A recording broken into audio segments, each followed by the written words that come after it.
বৃহস্পতিবার বিকাশ ভবনে যোগ্য শিক্ষকদের ওপর অমানবিক অত্যাচারের প্রতিবাদে শুক্রবার কোচবিহার শহরে মিছিল এআইডিএসও। উল্লেখ্য 2016 সালের এসএসসি প্যানেল বাতিল হওয়ার পর থেকেই বিভিন্নভাবে আন্দোলন চালিয়ে গেছে চাকরিহারা শিক্ষকেরা। একইভাবে বৃহস্পতিবার বিকাশ ভবনে আন্দোলনের নামে শিক্ষকেরা তাদের উপর অমানবিক অত্যাচার চালায় পুলিশ। এরই প্রতিবাদে কোচবিহার শহরে প্রতিবাদ মিছিল করে এআইডিএসও।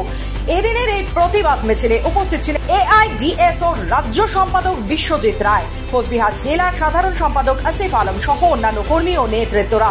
তাদের এই মিছিল শুরু হয় কোচবিহার শহর সাগর দিঘি সংলগ্ন এলাকার ক্ষুদিরাম সরণি থেকে। 2016 এসএসসি প্যানেলভুক্ত যোগ্য শিক্ষক এবং শিক্ষাকর্মীরা গতকাল বিকাশ ভবন অভিযানে ডাক দিয়েছিল এবং হাজার হাজার শিক্ষক শিক্ষাকর্মীরা বিকাশ ভবন অভিযান করে তারা বিকাশ ভবনের অভ্যন্তরে শান্তিপূর্ণভাবে অবস্থান বিক্ষোভ করছিল।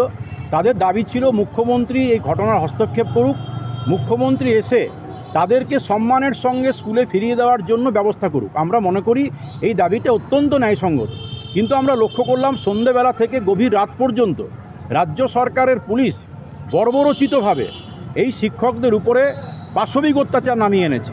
বহু শিক্ষক গুরুতরভাবে জখম হয়ে হাসপাতালে চিকিৎসাধীন, বহু শিক্ষকের মাথা ফেটেছে, পা ভেঙেছে, চোখ নষ্ট হয়েছে। বিকাশ ভবন চত্বর যোগ্য শিক্ষকদের রক্তে লাল হয়ে উঠেছে। কোচবিহার থেকে নিজস্ব প্রতিনিধি রিপোর্ট, খবর বাংলা।